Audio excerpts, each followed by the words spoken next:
Welcome back to the Sip and Feast podcast, episode number 43, Easter Traditions. So this is going to be 8 days or 9 days from Easter when this one airs. It's going to give you plenty of time, I think, to get your whole game plan ready. The impetus, the inspiration for this episode comes from a viewer named Krista. And Tara, you have the question from her, right? That's right. Krista says, hello, Jim and Tara. Hello again from Maryland. I'm curious to know what you guys make for Easter and the night before Easter as Italian Americans and any Easter family traditions. I come from an Irish Catholic family on my dad's side and German Lutheran on my mom's side.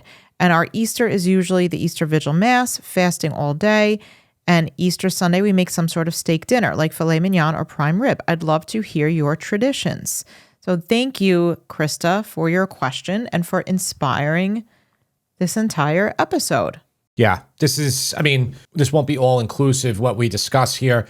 We're going to talk about stuff that I guess I did when I was young, the Easter traditions that I remember because I don't remember everything.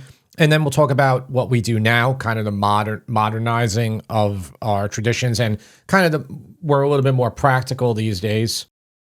Family's a little smaller, stuff like that. Before we get into it, I'll just tease this one up, this taste test. It's right in back of me. If you are a frequent viewer, you will realize that the taste test item is always in back of the two of us. It's right in the center of us. But for all you listeners out there, it's going to be a drink taste test. And don't worry, we will do our best, and I think we do a good job of describing everything we are eating or drinking and kind of trying to bring you here, even if you are just in the audio format. That's right. Would you say so, Tara? I think Yes. you did an excellent job in the previous episode when we talked about all the Trader Joe's stuff. Oh, thank you. Yeah, you did a good job. Yeah. Not as good as me. I mean, she did an okay job. I just, come on. Whatever. I mean, what do you expect? I'll never be as great as you. And, well, you are better than me in one regard. You are a lot thinner than me. And I am worried about and it's fast approaching, when we switch the set here, we're moving to chairs that will not have this huge table guarding my belly like it does right now. So I'm going to sit in a chair, and when you see the wide shot, you're going to see probably from head to toe. So that's giving me a little bit of anxiety, Tara. Maybe you should stop eating so much. Well, it's tough because we're doing these taste tests now, That's what's the problem? I don't know about that. Yeah.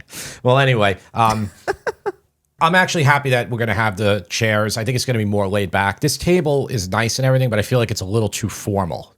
Yeah, I always say I kind of feel like, weekend update. Yeah. It's too formal. So, yeah, I like the chairs, more casual setting. I think that'll be more fun and more relaxed. I think we'll keep talking about it until it's completed. So chairs are going to be green.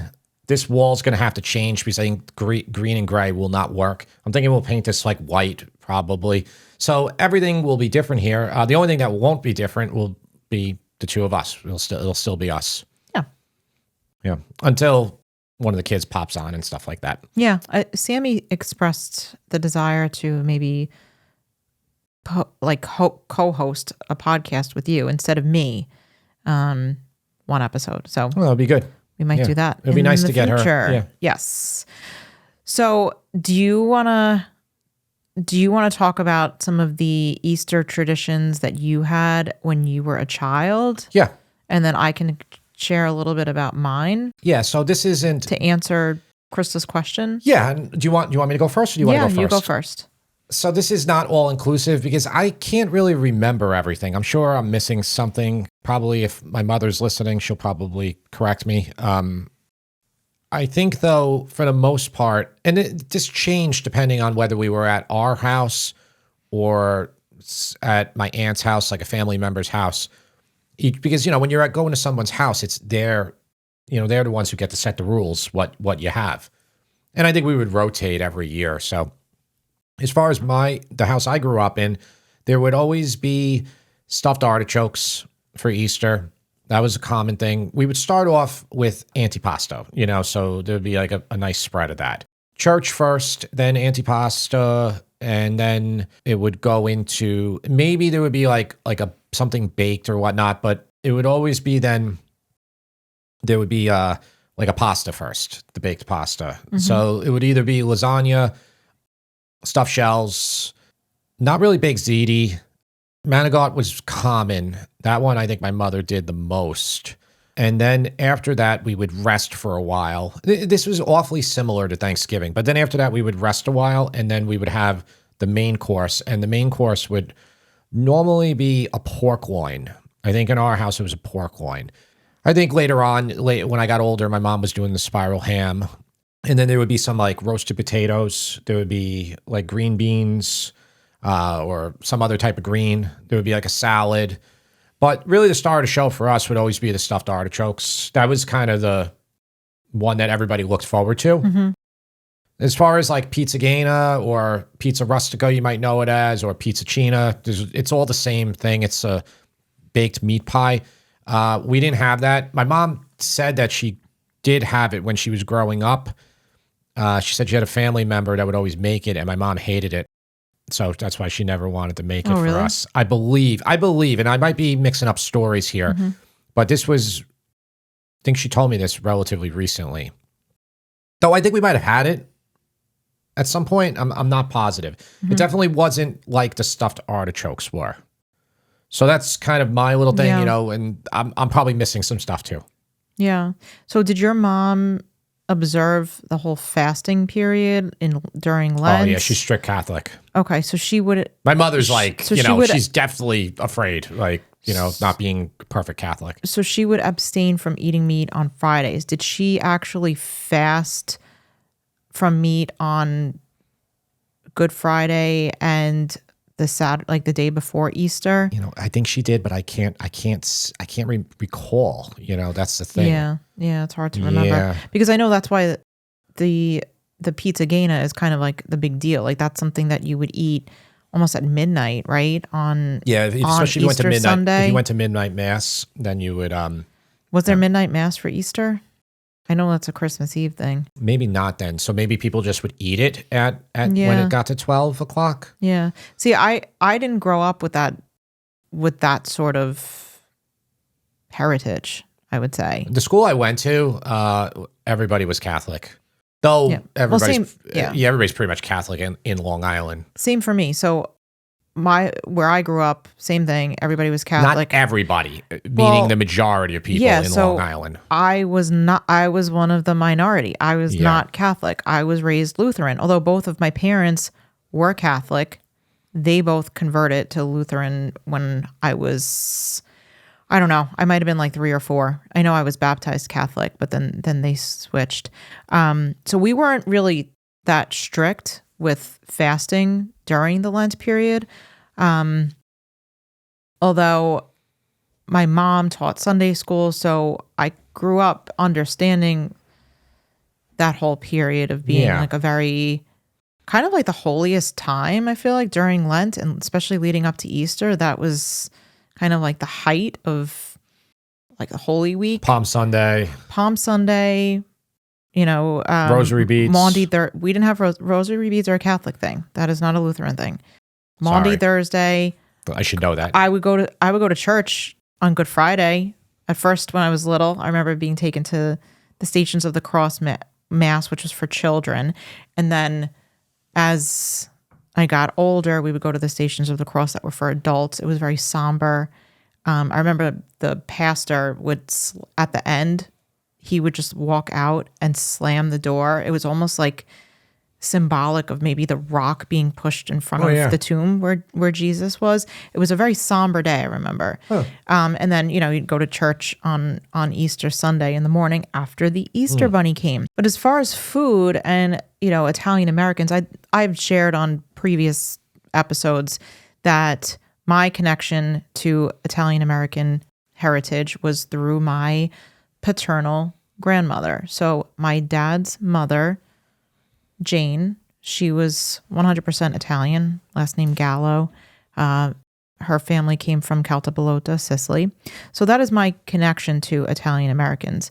I am a mutt, like true New Yorkers. Yeah. Anybody born on Long Island is a mix. I'm a mix of a whole bunch of different things. But my grandma, Jane, she passed away when I was in second grade. So I was about 7 years old. So I don't have a whole lot of Easter memories with her.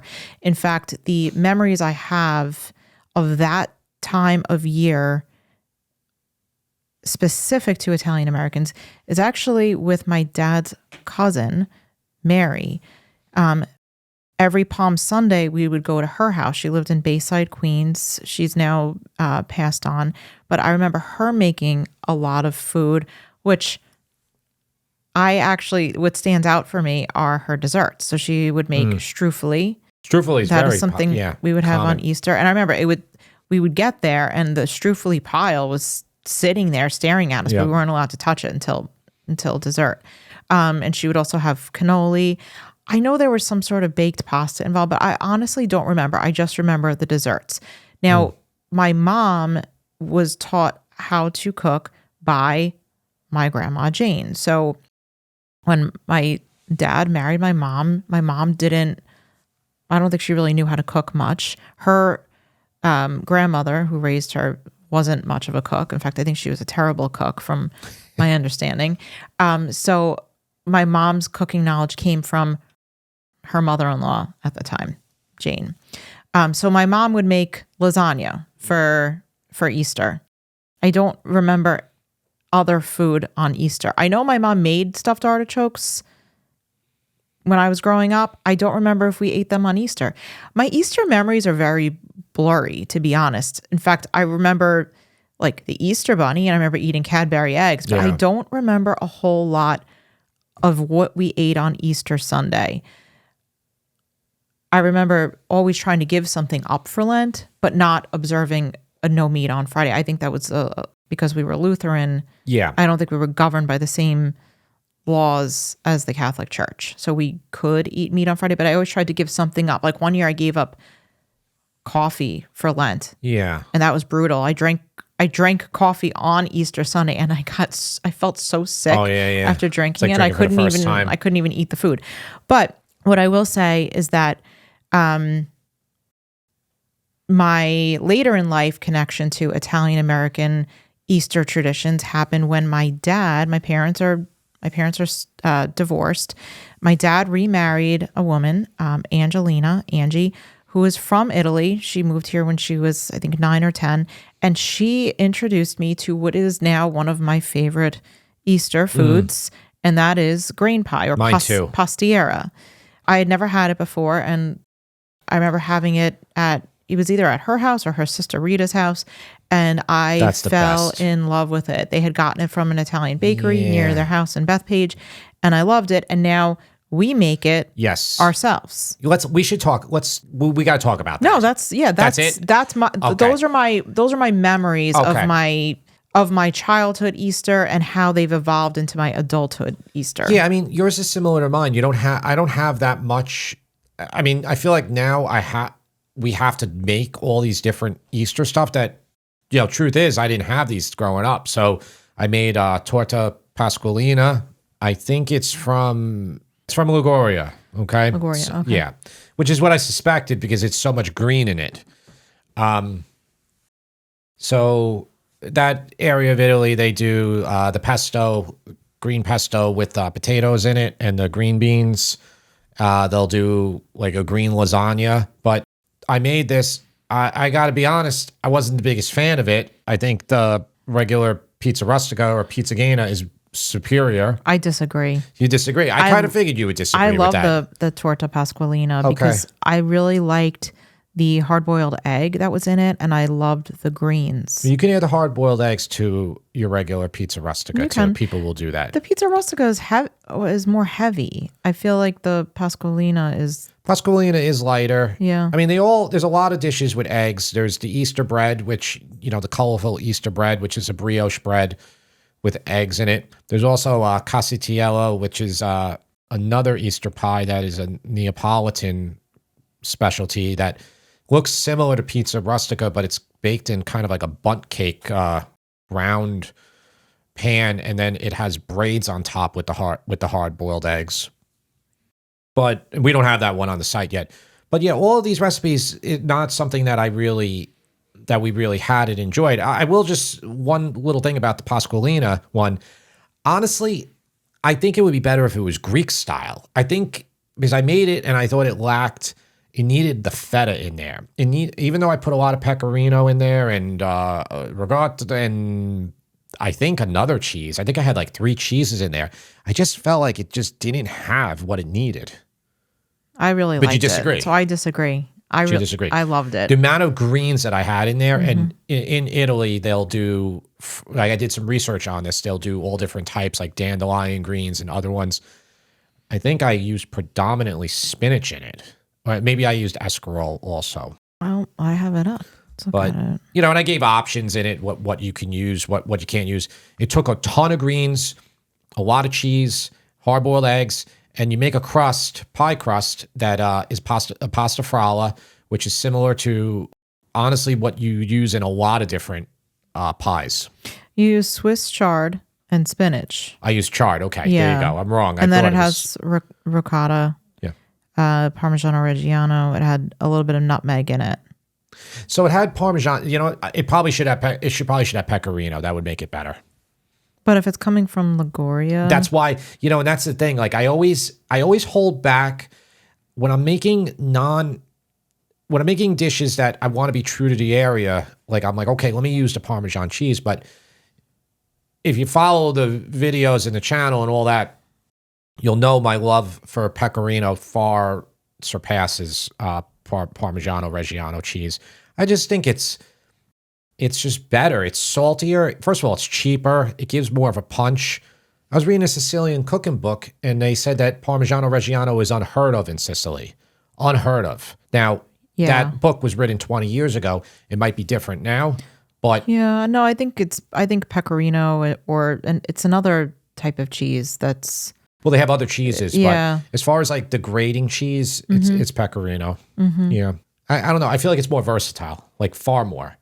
The really kind of pretentious cooking people will say it's too powerful. The Pecorino, it's not as complex as Parmesan cheese. So I do like Parmigiano Reggiano better than Pecorino Romano because I think it is a little bit more mellow and it has a nutty flavor, whereas the Pecorino is more pungent. It's that sheep's milk flavor, and it's very salty. But you needed that here. Without that, well, I love this, and I would eat it over and over again. Thank you. So let's keep going. Some of the other additions that we have.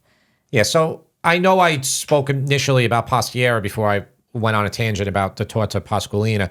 We're just going to do it in the order that Tara has here. So let's keep it that way. The way I've ordered this list is kind of like how you would start your Easter. So assuming you are fasting and you're going to break your fast, whether it's midnight or Easter morning, the first thing that you could have would be the pizzagena, also known as pizza rustica. Yes. Pizzicina. Or the torta pasqualina. Or the torta pasqualina. That's right. And then the casatiello. Yeah. Yes, casatiello. And we also talked about, you already mentioned this, the Easter bread, which is the brioche, which actually, that is something that I have had when I was a kid. I remember going to the diner, I think, on Easter morning. Greek. And the diner would have... That makes sense. The brioche bread with the Easter egg. That makes sense. And by the way, that bread, you want to bake it in the morning.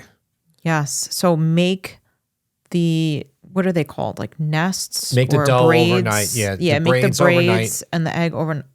No, you wouldn't put the egg in it. No. You would put the egg in the morning. In the morning, because otherwise, if you put the egg in overnight, the dye from the Easter egg will start to seep in. That's right. And will color the even still brioche. It tends to. I mean, I'm not perfect with this. Which is like, it's not a big deal. People will paint them with you can buy like markers now that won't bleed, versus if you use the traditional dipping dye, it will bleed. And look, it doesn't affect the taste. It's the looks though, and it really is. They're delicious little the brioche bread. Yeah. They're just fun. They're fun to eat. It's fun because you get to eat the hard-boiled egg and the brioche bread. And it's really, I don't know, it's a really easy but delicious breakfast. Yeah. On Easter. Yeah. Yeah, you got your bread and your eggs. To counteract whatever the Easter bunny brings for you, right? You don't want to just have sugar for breakfast. All right. Moving on to later in the day when your guests start to arrive, you'd have antipasto. Yeah. Right? So, like a antipasto platter, what are some of the things you'd put on it? Well, I mean, you can go elaborate or very basic. You don't have to stick strictly to the Italian theme. I mean, I think shrimp cocktail are great. You can do stromboli, which is cooked, which it's not an antipasto. But then you can do mushrooms, marinated mushrooms. You could do marinated artichokes. You could do olives. You could do some meats, some cheese, caponata. Maybe don't get too carried away here, though. The thing about Italian American food in general is it's always carried away. That's actually one of the differences between this type of food, and Italian food. Italian food is like, I eat a little bit of bite of pasta. I have a little bit of meat. Here it's Joey and Maria and the kids and the cousins and everybody down the street might come over, and there's 40 people at the house. So it's like you're making all this food thinking that an army's coming there, but in the end it's like 8 of you. So it's always better to have more than you need than not to have enough, because you can just have it for leftovers next day. But I do feel that that's kind of a major distinction that we don't talk enough about between the two types of food. Everybody likes to say like, oh, it's just, it's like you eat too much pasta and all that. It's not just that. It's everything is too much. Everything is in excess. Mm-hmm. Any restaurant you see now that's like smaller portions, those are opened up recently within the last 20 years by people that are trying to inspire food and how it is in Italy. Well, that's not just, I don't think that's just Italian Americans, though. I think that's Americans in general. We eat like way more than other countries do. It's true. Yeah. It's just, I think having access to more things. We have abundance. Yeah. We have abundance. Everybody has more probably than we need, So after you've had your antipasto, whatever that may be, you might move on to having some stuffed artichokes, or you have a little adaptation to stuffed artichokes, right? Stuffed artichokes are amazing. They are time consuming. They're very time consuming. No matter how good you think you are at cooking, they take a while. Prep can be difficult. Sometimes it's easier than others. Softening the artichokes, sometimes you need, if they're large artichokes, you really want to do it ahead of time. If they're smaller ones, you can stuff them and then bake them or put them in a pot. Doing them in a pot with liquid almost up to the top, covering it, is probably the best way to do them. Some people make them even in the Instapot. That's actually a really good use for the Instapot. That if you watch this, I don't like the tool because I don't like to have extra big honking tools around that I barely use. But in that regard, the Instapot is good for the artichokes. They take a long time. There's really no way around it. Every time I make them, and it's a mess. You're pulling all the pulp out of them and like the choke, all that. It's like the viscally part, and you just got this huge mess. And then you like got all these buckets of water because you have like vinegar water or lemon water, so it doesn't turn black. And you need a big work surface. And then if you have like 30 people and you're making 30 of these, it can really be overwhelming for a novice cook. So when restaurants make these stuffed artichokes, they make them days in advance. They're in the fridge. So when they get an order at a place, they probably don't even keep them in the fridge. They're probably out, like rooming up. They just take one and then they put it in the oven and they put more liquid in there and then they serve it, because these things take forever. You could do the same thing, prep them ahead of time, or you could do the easy way, as Tara said. You could just do the baked artichoke hearts with all of the same ingredients that a typical stuffed artichoke would have. Yeah, so it's much easier and tastes just like a stuffed artichoke. It's not as fun to eat. Part of eating the artichoke is the fun. You're you're scraping the breadcrumbs off the leaves, eating the filling, and finally you're rewarded at the end with the artichoke heart, which I think is one of the most heavenly foods on this planet. Yeah, it's so good. It's such a it's hard to like describe how good it is. It's there's nothing like it. I mean, you can buy the artichoke hearts in the jar. There's nothing that compares to eating the heart from a stuffed artichoke. They do have nice ones I've seen. Italian specialty stores will carry them. They're way bigger and they're prepped. Often they're halved. Mm-hmm. Much higher quality than the ones you get in the can that are smaller. Yeah. So that's an option too if people have access. Yeah. And like they'll have like all the way down to the stem. They'll probably have like the top of the artichoke heart, like the artichoke heart itself, and probably 4 or 5 inches of stem. Yeah. All shaved perfectly, so it's completely edible. You know, one thing we never talk about, and it tastes similar to artichoke hearts, are cardoons. So we never mention those. That's right. That's something that's big with, I don't know if it's just big with Italian Americans. It might also be like something from Italy too. But I feel like Italian Americans, it's very much a cultural. Yeah, and it's not just thing. Italian. It's not just Italian. It's supposedly parts of Africa too. Oh, really? Yeah, from what I just read. Yeah. They have a similar taste to it. But yeah, they're fried and you eat them. I don't know if it's particularly an Easter thing, though. I'm assuming it probably is consumed on Easter too. But people ask often about them. I'm like, no, I don't have them because what am I going to do? I'm going to make a recipe for that, and like 5 people are going to be able to get them. You know, they're not even going to know what it is. Meat Farm sells them on Long Island. Yeah, they do. How do they look? What do you mean? How do they look? Like, do they look fresh when you walk by them? They look good.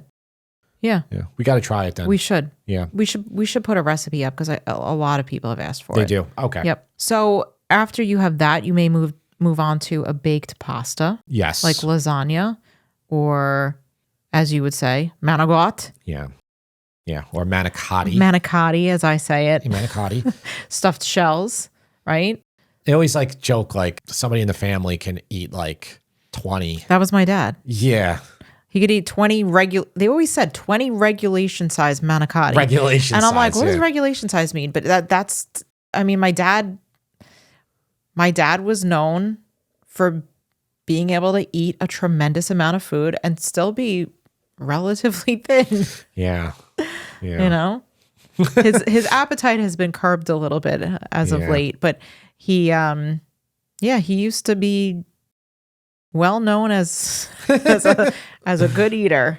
This actually brings back memories because as I said in the intro here, I don't have too many memories of Easter dinners. I feel like Thanksgiving is the one that like is more etched in my memory, but I do remember fighting, I think with my brother about when like the ravioli or shells or, you know, the manicotti were like towards the end, and I was like, oh man, like I'll flip you for it.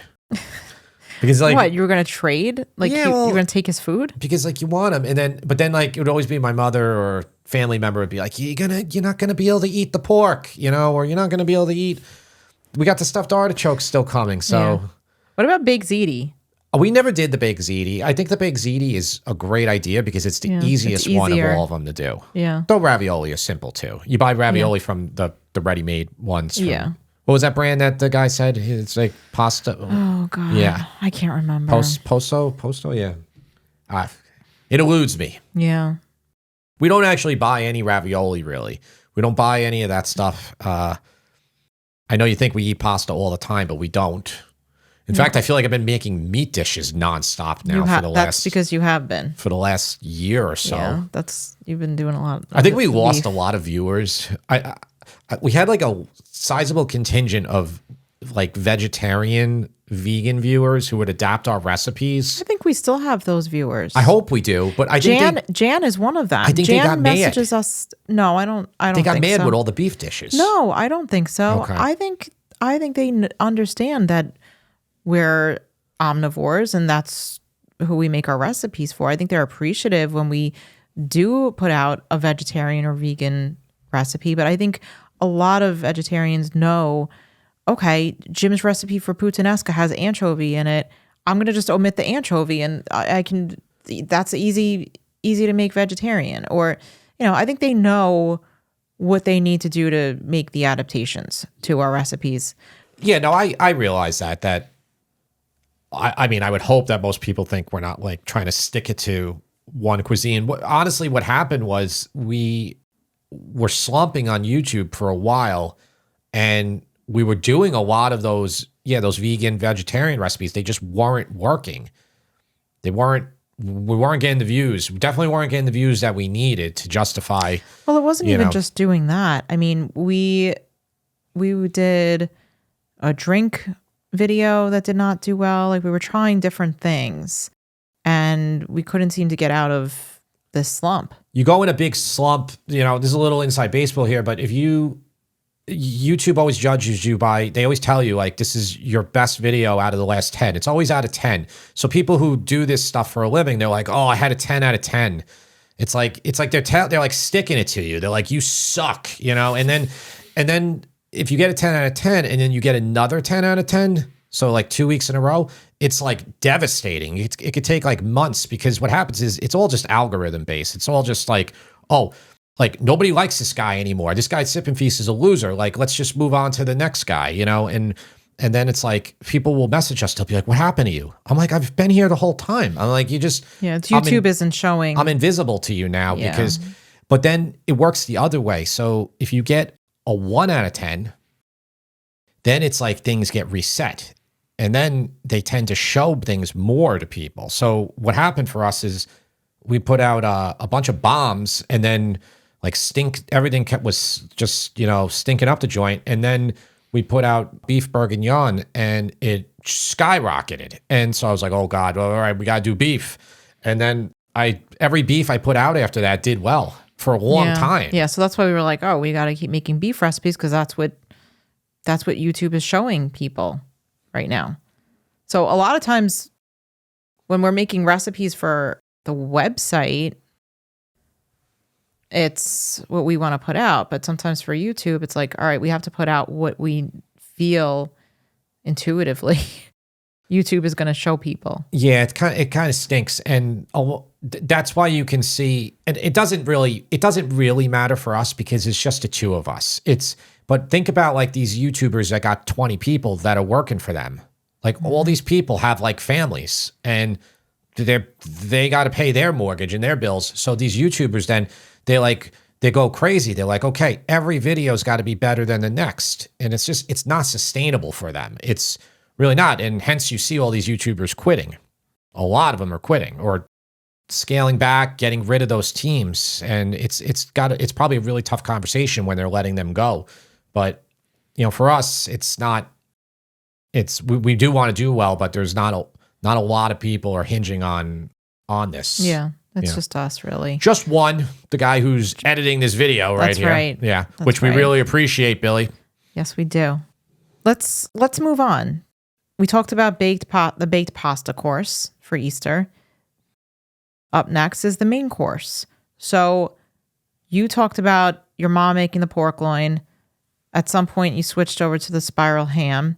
One of the things that we've been doing since Sammy was a little girl. So this has to be for at least the past 12 years. You've been making lamb.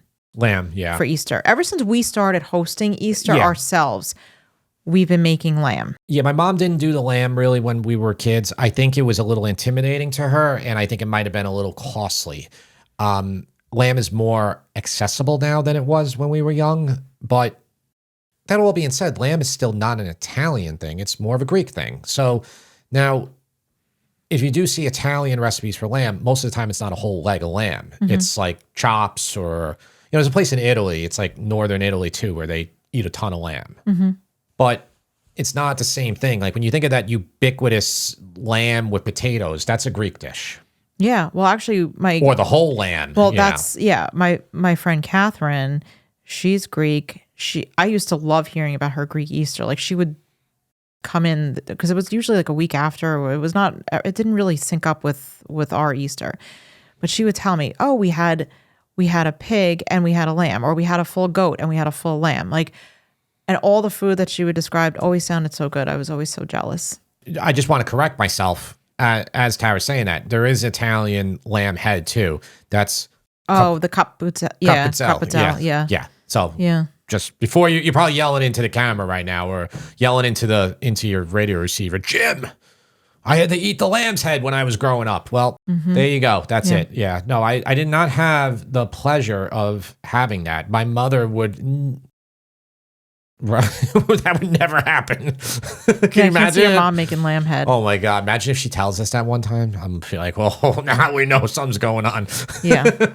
No, I can't see that. Yeah. So the way that you prepare the lamb that we have on the website is boneless roasted leg of lamb with garlic and rosemary. Yeah. And like just herbs, garlic, rosemary, like just really well seasoned with salt and pepper. It's kind of foolproof for people. Yeah. Even in the video, I show you how to tie it, like how to do a slip knot and all that, because that could maybe be a little bit intimidating. There's not a lot of good tutorials online about how to just slip knot or a butcher's knot. It's the same thing, like how to do it and how to turn, because you want to turn the lamb into a cylinder. When you open up a leg of lamb, now remember that boneless leg of lamb has been deboned. So the butcher removed the bone for you. But by doing that, he had to cut away all these tendons and, like ligaments and stuff. And he like glands actually. I know you're like you're salivating right now, right? But that's all the stuff that he cuts away to remove that big ball joint of the bone. So now it opens up completely, but then that's what you're left with. So when you see it in the store, it comes in a plastic net and everything.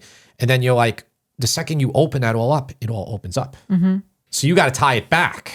That's right. And you're better off trying to tie it back like a football, like I did in the video. Yeah. So you got to kind of reshape the thing. Reshape it, yeah. Yep. It's a little difficult. Yeah. But not too difficult, because Sip and Feast takes care of you and shows you exactly how to do it. And that is so good. I did not grow up eating lamb, as you may have heard me mention in previous episodes. I was raised vegetarian from the time I was 8 years old until I started like sneaking chicken in my school cafeteria because I was dying for some meat.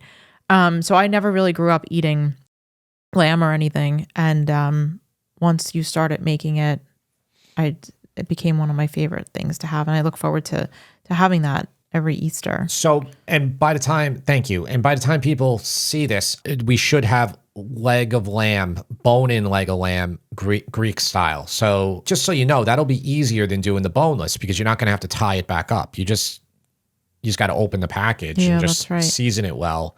But the whole Greek style is you roast a leg of lamb on top of potatoes that are in liquid. And then the potatoes absorb the liquid, and the liquid also steams the lamb to make it moist. And then when the lamb is tender, you remove the lamb, and then you continue to cook the potatoes until they absorb all the liquid, and then they start to moderately brown. They're not going to get as brown as doing a standard roasted potato with no liquid, obviously, but they're still delicious, and it's a Greek specialty. All right, so the lamb, the potatoes, we'd also have some type of vegetable. So cauliflower, asparagus, green beans with garlic and oil. Those are all, I think, some good side vegetable dishes to serve on Definitely. Easter. Anything else you'd add there? No, I would just be creative and do what you like. Don't worry about you don't have to follow any strict formula here. If your family wants something, that's what I would make. Yeah. And then my favorite part is the dessert. The desserts. Yeah. The star of the show. The pastiera is the best. Pastiera, in my opinion, is way better than the strufoli. The strufoli look good. They don't taste as good. So the strufoli, if you go back historically, they actually share a lot of similarities to the Greek fried dough balls that are called Lugamatas. Lugamatas. Hold on, I want to make sure I don't want to say the wrong thing. Yeah, those are Greek honey puffs. Yeah, because remember, Greek, Italian, all the same thing before they weren't Greek and Italian, okay? It was the Roman Empire, and those things probably, that's why there's such a similarity. But honestly, if I had to pick, I would go with the Greek one again. They're Was better. Greece part of the Roman Empire? Yeah, right? I don't know. Yeah, Eastern Province of the Roman Empire. Tara's making me go nuts. Like, I'm like, of course they were. Yeah. Listen, somebody's got to fact check this stuff, okay? No, but that's a similarity. That's why a lot of the foods, there's so much overlap. You know, like a lot of people that get tested now from DNA tests who are in Sicily, they come back as Greek, you know? Yeah. Because, you know, obviously there's a ton of people moving through the area. So the eastern part of Sicily, I believe, is heavily influenced by Greece. There's in Taormina, there's like the amphitheater that's there, and then the western part. I think the western part is North African yeah. influence. Like you'll have the couscous and yeah. It's too much of a tangent there, but But anyway, I think the honey, the Greek dough balls are so much better because they're softer. The Italian ones that are called strufoli, they actually don't have any baking powder or anything in them, though you will find recipes that do have baking powder, but they're very small. Really, you want to make them like the size of your fingernail, like your pinky fingernail, like really small. And then you can build these elaborate shapes, pyramids, whatever you want. And then you put this candied citron, right? Is that what it is? Yeah, you can do that, or you can do nonpareil. Or nonpareil, yeah. Yeah. But I think the candied, is that candied citron? That's what it is, right?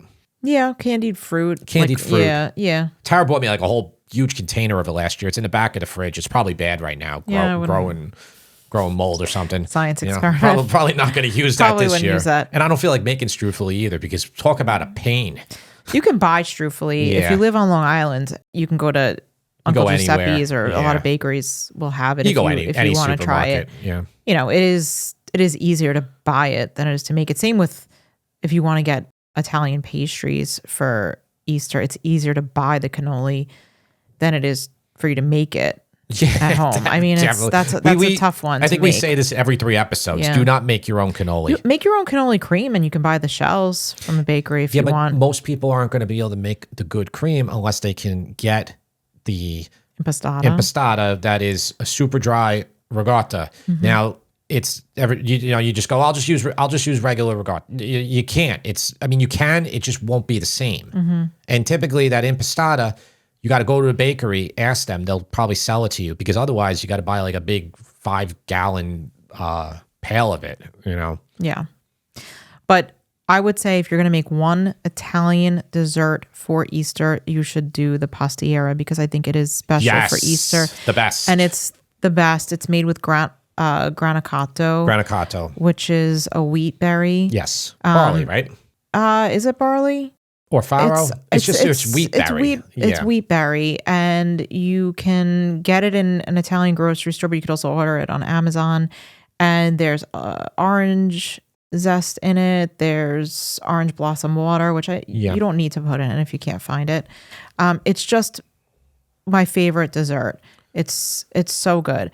If you don't want to make that, some other desserts you can make an Italian cheesecake, which actually tastes, I think, very similar, just doesn't have the grain in it. It's very easy. Tara's right. An Italian cheesecake is definitely the shortcut to having similar flavors to the pastiera napoletana. But the thing is, the pastiera is just, to me, it's the best thing. It's the best thing about Easter. I absolutely adore this dessert. It's probably my favorite dessert. It's so the filling, like I said, is made with the ground. I just want to describe it for people because I feel like I'm not doing a good enough job of describing it. It's made with that wheat berry filling, and the crust is a pasta fralla. Is that right? Yes. And then you make window panes. And then you'll make the lattice shape for the top. So if you go into an Italian bakery and you see a pie with the lattice top, it's most likely the pastiera. Yeah, and there's a variance of how they make it here. So there's a lot of Italian bakeries here in Long Island. There's plenty in all the other parts of the 5 boroughs and New Jersey. And they all do it a little differently. We've had really good ones. We've had some bad ones. So I will say simply, if you follow our recipe, I think you're going to make one of the better ones. It's that good. Now, I screwed up the first time I made it for the photos. I didn't do my lattice correctly. Taste-wise, It's the same.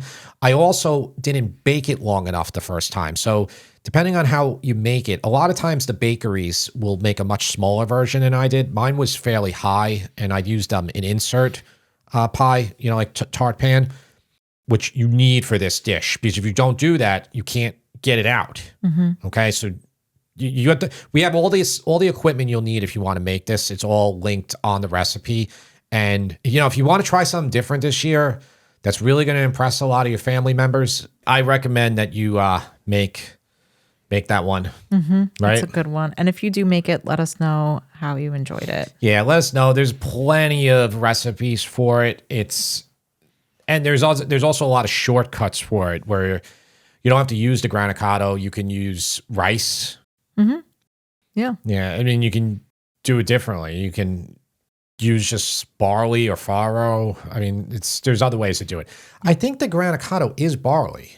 It might be. I know it's wheat berry. It's very, so if that's, yeah, it's like, that's, it's very similar in texture and taste. I don't know if it's like scientifically like the same thing, but yeah. You make a cream, you're mixing it together, you're making this really delicious filling with the orange flavors, and then it's going in this pie shell, and then it's getting a lattice top.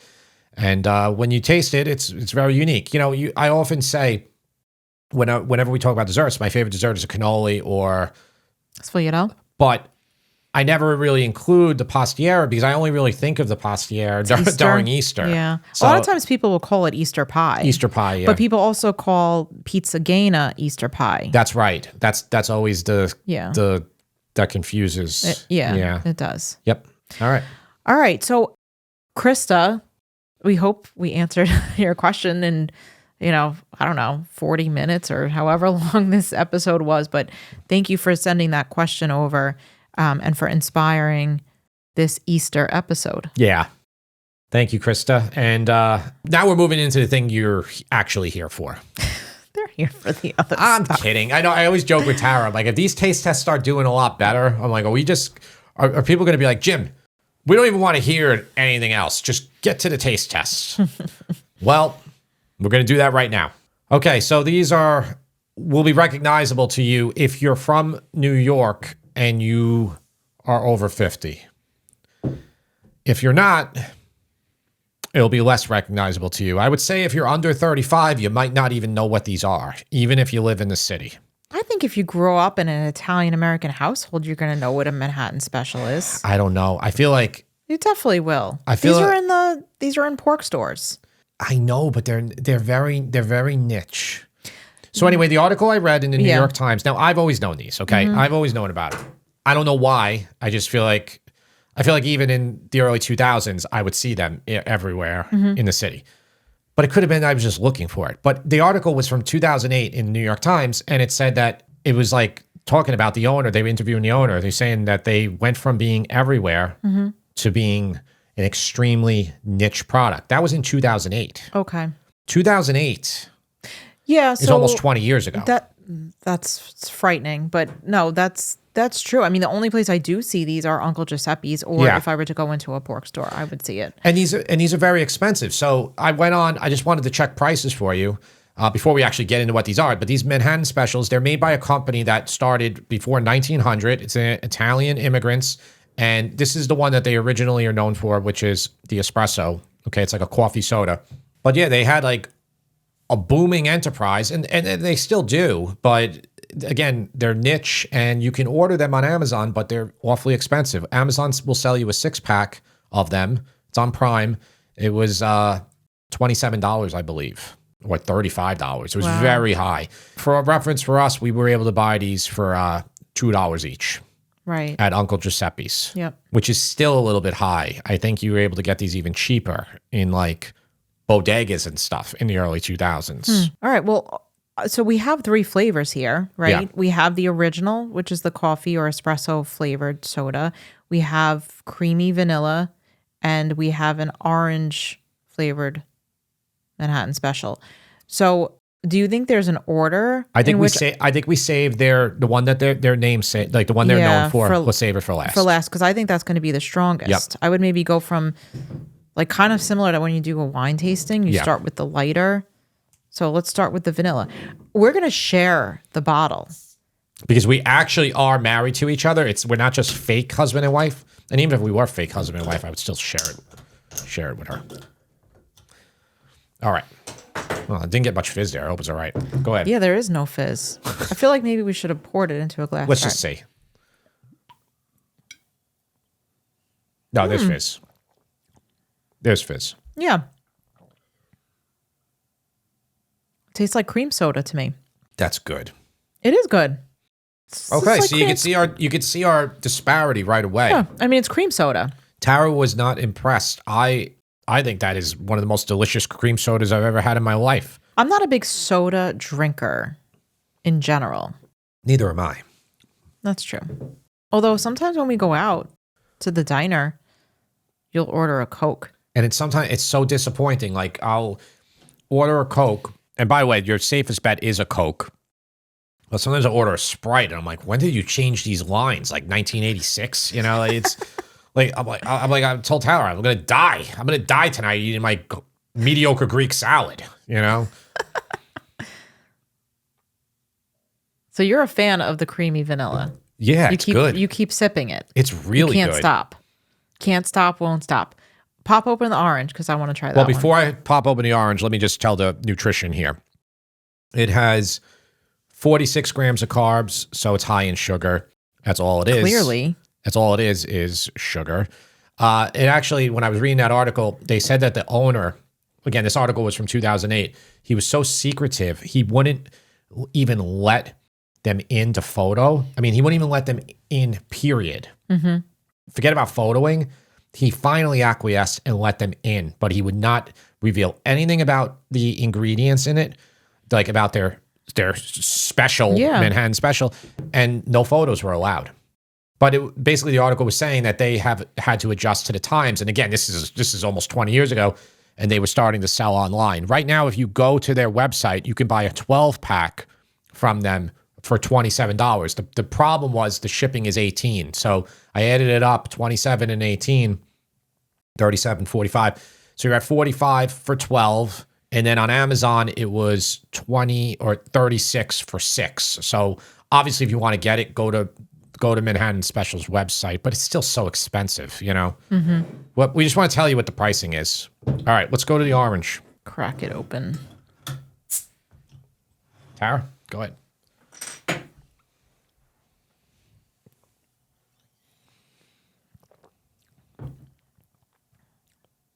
Tastes like orange. Tastes like orange soda. See, I'd rather have the aranciata Pellegrino. That's pretty good, Yeah, though. but it tastes like orange soda. I think Tara's being a little rough. By the way, I've spoken about it in the past. The companies that built New York. Built New York, okay? You think of like Polio, okay? Ronzoni. Well, Ronzoni's I think is later. Boar's Head. Okay? There's a whole bunch of them. A whole bunch of them that I'm forgetting. This is one of those companies. This company was founded in the 1890s. Mm-hmm. And they're still around. Yeah, that's like pretty they cool. didn't sell out to anybody. Yeah. You know? No, that's pretty cool. I like that. I wanna try the Entenmann's. That's another one. They sold out. They're no longer Entenmann's anymore. I do like Entenmann's.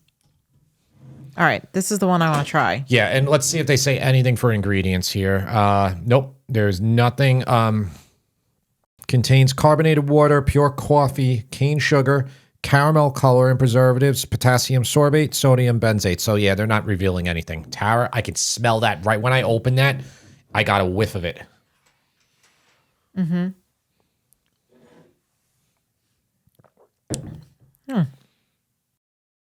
Yeah, it tastes like, I have to say, I'm very underwhelmed with all of these.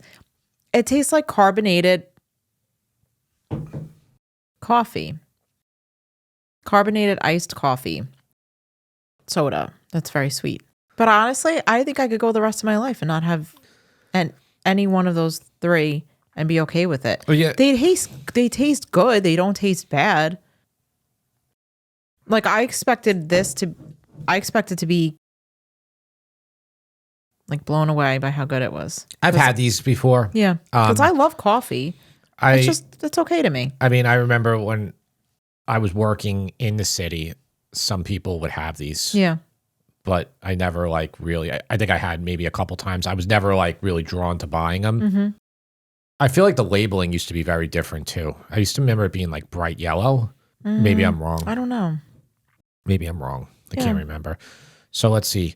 Yeah, Rome 1925 gold medal, whatever that means, since 1895. Yeah. So that's when it started in the United States. I could see there being nostalgia kind of tied to something like this. I had a teacher. His name was Mr. Ottaviano. He used to drink so much chocolate soda. Not this one. It was a different brand. What is chocolate soda? I don't even know. He had in the corner of the room, he had like 30 boxes of like 12 liters, separate liters. It was crazy. He had so much, and he would always have it in this big styrofoam container every day, but it must have tasted something similar to this. It was probably like the knockoff of this one. Maybe. You know? Yeah. This is like for a coffee drinker try that it again. doesn't want to have a hot coffee.